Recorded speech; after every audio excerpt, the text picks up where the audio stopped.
Sejam bem-vindos a mais um Além do Arco-Íris. Sidney Fernandes e Carlos Luz. Alô, amigo ouvinte. Aqui estamos para mais um programa Além do Arco-Íris, com reflexões em torno da doutrina espírita. Rogamos ao Senhor da vida que abençoe nossos propósitos de bem servir. Estaremos hoje apresentando mais um estudo de caso com base em artigo de minha autoria, Sidney Fernandes. Falaremos hoje sobre doenças imaginárias e as doenças de causas desconhecidas. Você tem alguma sugestão para o nosso programa? Escreva um e-mail para carloseduluz, tudo junto, carloseduluz@uol.com.br. Doenças reais ou imaginárias? Permanece o mistério das chamadas doenças de origem desconhecidas, também denominadas idiopáticas, que se caracterizam por queixas persistentes, porém, e também de sintomas, sem que o médico encontre qualquer agente que as justifique. A filosofia espírita procura trazer novas luzes para esses enigmas por intermédio de seus fundamentos básicos, que tratam, dentre outros temas, dos compromissos morais assumidos em vidas pregressas e os consequentes efeitos deles decorrentes. Existem, portanto, doenças com causas físicas. Existem doenças com causas espirituais ou com ambas as causas, simultaneamente, com os mesmos sintomas. E se nenhuma dessas causas estiver presente, não houver causa física e aparentemente nenhuma causa espiritual, poderá acontecer a enfermidade? Apareceu no consultório do Dr. Aloísio de Sá, médico do Rio de Janeiro, uma jovem com todos os sintomas de gravidez. A moça era virgem e, mesmo assim, apresentava um corpo que parecia estar em desenvolvimento uterino. No 6º mês de gravidez, o suposto feto começou a dissolver-se, acabando por ser absorvido totalmente pelo organismo da paciente. O médico psiquiatra esclareceu o mistério. O noivo da moça havia partido em missão militar. No dia da viagem, lamentaram o casamento adiado e se despediram, sem terem praticado a conjunção carnal. Mal informada, a pobre moça atribuiu às carícias do momento da separação causas para uma gravidez psicológica. O trauma do afastamento fez o resto e ela julgou-se prenhe. Ouçamos André Luiz. Em todos os casos em que há formação fetal sem que haja a presença de entidade reencarnante, o fenômeno obedece aos moldes mentais maternos. Temos aí, amigos, ouvintes e seguidores, mais um elemento a ser considerado na análise das causas das doenças: a indução do pensamento desequilibrado. É preciso considerar ainda outro aspecto: a obsessão. Quando adoecemos mentalmente, exalamos uma espécie de odor que atrai espíritos da mesma faixa negativa de vibrações em que permanecemos. Não são necessariamente almas más, mas doentes que se comprazem em ficar em nossa companhia. A medicina do futuro será preventiva em relação às causas das doenças, sejam elas de ordem material, espiritual ou emocional. O nosso comportamento pode plasmar a saúde ou a doença. Uma ou outra surgirá, dependendo de nossas atitudes positivas ou negativas. A verdadeira cura, a que cuida das reais causas das enfermidades, reside nas chagas das nossas almas. Quando médicos e pacientes tiverem essa consciência, o bem-estar será a condição permanente da vida do homem. Carlos Eduardo Luz, olha só que estudo que fizemos sobre as causas das enfermidades. As causas físicas, as causas, vamos chamar assim, de kármicas, as causas emocionais e também agora uma outra causa, a causa, vamos dizer assim, que surge pela influência dos espíritos. Eu lhe pergunto, Carlos Luz, como é que a doença se instala em nosso corpo? Sidney, essa questão sua é muito interessante. Né? O Espiritismo ele tem como fundamento as obras básicas, principalmente, e aqui no Brasil, Chico Xavier, com a psicografia de Emmanuel e de André Luiz. Então, e que essas psicografias são coerentes, né, às obras básicas e mostram um avanço no pensamento, que as obras básicas foram no século XIX e esses livros foram escritos no século XX. Então, como a doença se instala no nosso corpo? No livro Nos Domínios da Mediunidade, André Luiz informa que, assim como o corpo físico pode ingerir alimentos venenosos que lhe intoxicam os tecidos, também o organismo perispiritual absorve elementos que lhes degradam, com reflexos sobre as células materiais. Assim, a doença se apresenta sem causa física detetada, se instala no perispírito e do perispírito se manifesta no corpo físico. Então, nós podemos dizer, Sidney, que o perispírito é uma matriz, né? Então, as doenças crônicas, as doenças graves, as doenças kármicas, elas iniciam, então, no perispírito, e que é é o elemento que liga o espírito ao nosso corpo físico. E tem, entre as suas funções, essa ligação, esse denominado perispírito, ele tem, então, essa capacidade de produzir no corpo físico saúde ou, eventualmente, doenças kármicas, que essas doenças vão servir de progresso, de ajuda àquela pessoa para que ela evolua através dessa doença. Então, o que resume isso é: a doença aparece no perispírito primeiro e depois manifesta no corpo físico. Ô, Carlos, saindo um pouquinho aí do nosso protocolo, mas e um resfriado, por exemplo? Nós contraímos aí uma gripe aí porque estamos em contato com o vírus. Isso não é doença kármica, né, Carlos? Ou será que todas as causas das doenças são de origem espiritual? Não, alguns têm um agente infeccioso, né, produzido aqui, e agora, a fragilidade da nossa fortaleza, nossa proteção do corpo físico, é que permite, às vezes, a ação da infecção, né? Ou seja, para que um vírus, uma bactéria, um protozoário, algum micróbio, né, patológico, ele possa atuar em nós produzindo doença, é preciso que ele tenha um poder de produzir a infecção e é preciso também que o nosso organismo esteja fragilizado com relação às proteções contra essa infecção. Então, junta as duas condições, a força do micróbio, do agente patológico, e a fragilidade das nossas defesas do nosso organismo. Então, combinando as duas coisas, aparece a doença.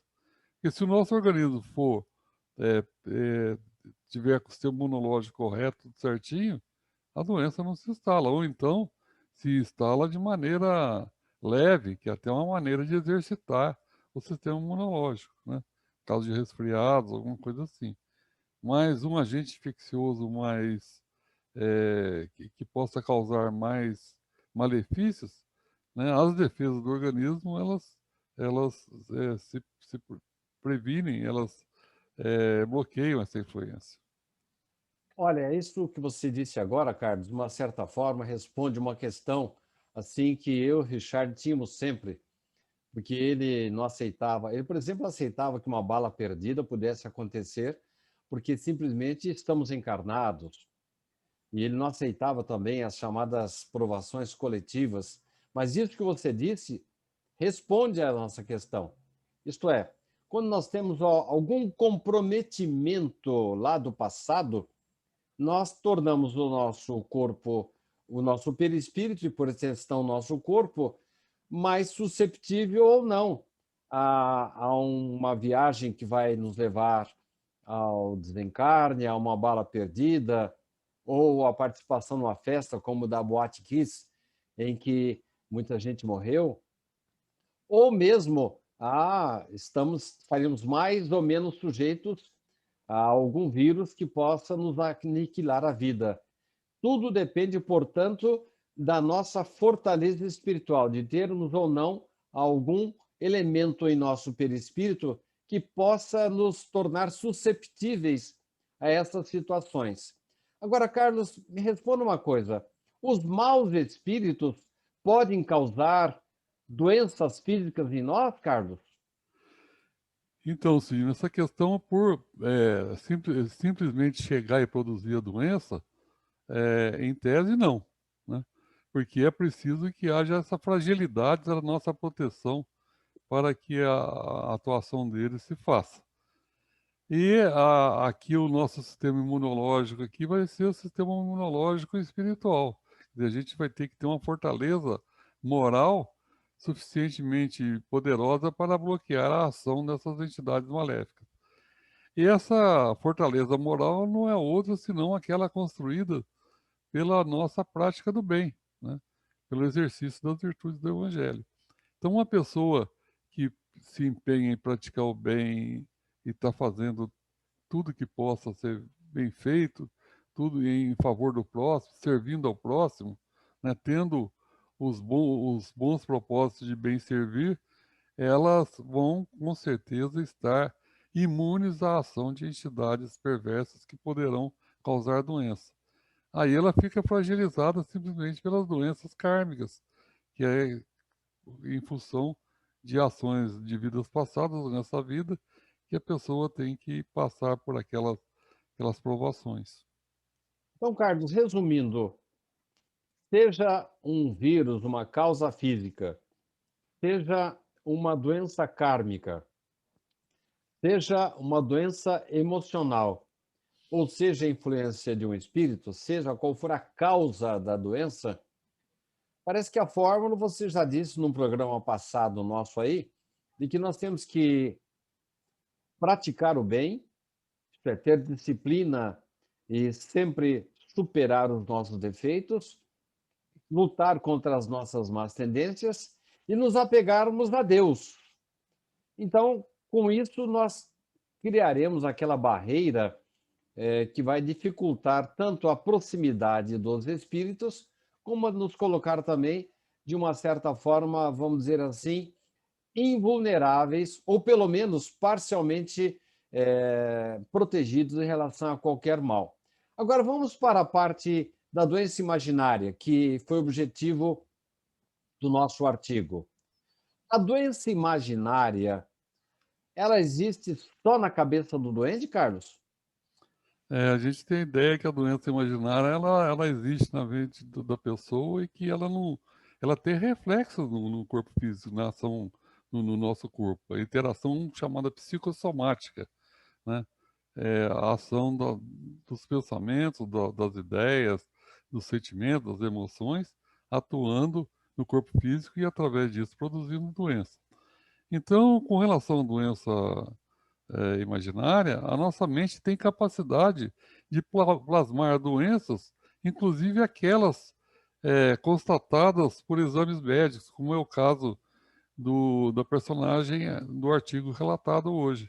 Né? Aqui nesse caso, que ela teve uma gravidez imaginária, mas houve um crescimento do útero, houve uma massa ali formada ali, né, que é consequência desse pensamento, dessa ideia, dessa doença imaginária que ela tinha, que ela imaginava que tinha. Ô, Então, Carlos, existe sim a parte física da doença imaginária. e um espírito, saindo um pouquinho do nosso roteiro aqui, um espírito pode, vamos dizer assim, estimular a imaginação da pessoa, O hipocondríaco, por exemplo. No caso do hipocondríaco, não há uma espécie de processo obsessivo em que a pessoa tem mania de doença, vê o espírito e alimenta esse processo, Carlos? Sim, é isso mesmo, Cid. A questão, as estratégias dos militares, desde desde sempre, é procurar a fragilidade, é o ponto fraco do inimigo. É procurar os flancos, procurar pontos que ele possa atacar naquele ponto frágil e, através daquilo ali, ganhar a batalha, ganhar a guerra. Então, buscar a fragilidade do inimigo, os pugilistas, né? Se a pessoa vê a fragilidade, se ele tem uma fragilidade no fígado, que bater, fazendo pancada ali no fígado, ele foi a nocaute outras vezes, eles vão concentrar o seu esforço em atuar ali. Então, a gente tem propensão exatamente no ponto fraco da gente. E as entidades espirituais vão, como você disse, eh, atuar naquele ponto fraco. Se a pessoa já tem tendência a ser hipocondríaca, ela vai induzir ideias que a pessoa tenha mais e mais vontade de tomar medicação e de imaginar doenças em si mesmo, né? Bem, Carlos, como sempre, você é o rei das metáforas e, mais uma vez, você nos trouxe uma imagem bem interessante que deixa mais clara a sua resposta. Mas, Carlos, partindo da sua resposta agora, se a pessoa é hipocondríaca tem a tendência para a doença, e se ela tem a capacidade de plasmar uma doença e até, vamos dizer assim, criar uma hipotética gravidez, ela também não teria capacidade de plasmar a saúde, Carlos? Ah, com certeza, Sidney. Nesse sentido, ela pode, esses exercícios de pensamento positivo, em que a pessoa faz criações mentais, né, positivas, de que que ela tá bem, levantei hoje, eu estou com um pouquinho de dor aqui, mas isso vai passar, tá tudo bem. Essa predisposição a se sentir bem, a estar bem, ela traz também saúde, é a nossa mente criando saúde em nós. Do mesmo jeito que a mente cria doença, ela pode criar saúde também, né? Então a gente deve, sabendo disso, usar as nossas criações mentais sempre em benefício nosso, em benefício do bem, literalmente. Carlos, o Richard Simonetti costumava usar uma expressão engraçada. Quero saber se você concorda com ela. Ele dizia assim que a pessoa que tem essa tendência hipocondríaca, a tal de mania da doença, diz que ele namora a doença, e namora tanto a doença que um dia acaba casando com ela. Você concorda com esse pensamento? Aliás, a gente pode até generalizar, né, Sidney? Todo pensamento que a pessoa tem de maneira permanente, tudo que passa pela nossa caixa mental, pela nossa casa mental, ela tende a se realizar na prática, né? É uma construção mental, quer dizer, todo projeto, ele surge na mente e depois se concretiza, né, no caso de um projeto de construção civil, literalmente se concretiza na prática.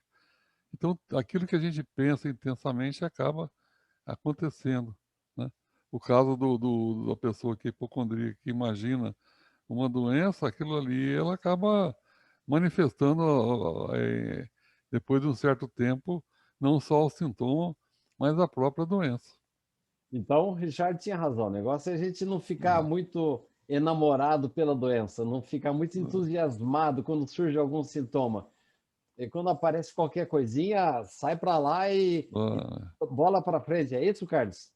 diz que tem um chamado chá de pouco caso, né? Chá de pouco caso é importante em muitas vezes. Ele está sentindo uma dorzinha aqui, fala, vou dar um chá de pouco caso, e nem vou ligar para isso. Agora, se a pessoa preocupa, vai lá, começa a passar pomada, não sei o quê, fica com o braço imobilizado, aí a pouco aquela posição no braço gera uma doença. Então é o chá de pouco caso. E para essas doençazinhas, essas dores que aparecem, principalmente naqueles que já passaram dos 30 anos, né? Aí melhor é o chá de pouco caso. Ah, gostei Resolve 80% dos problemas. Obviamente, a gostei, gente tem que prestar atenção em sintomas, que uma dor no peito, alguma coisa, tem que ser investigado, que vai que, né, seja alguma coisa, um sintoma mais grave. Mas em condições, uma dor que aparece assim, que não permanece por mais de meia hora, que, né, deixa, dá um chá de pouco caso nela. gostei, viu, Carlos? Essa aí para mim é nova e gostei do chá de pouco caso. Vai ser uma lição muito boa para os nossos ouvintes e seguidores. Carlos, nem Jesus curou todas as doenças. E algumas pessoas vão ao centro espírita e não são curadas. E aí a pessoa fala: vou procurar um centro espírita mais forte. Carlos, para que um tratamento espiritual funcione na casa espírita ou através de algum taumaturgo, algum médium de cura, o que é necessário, Carlos?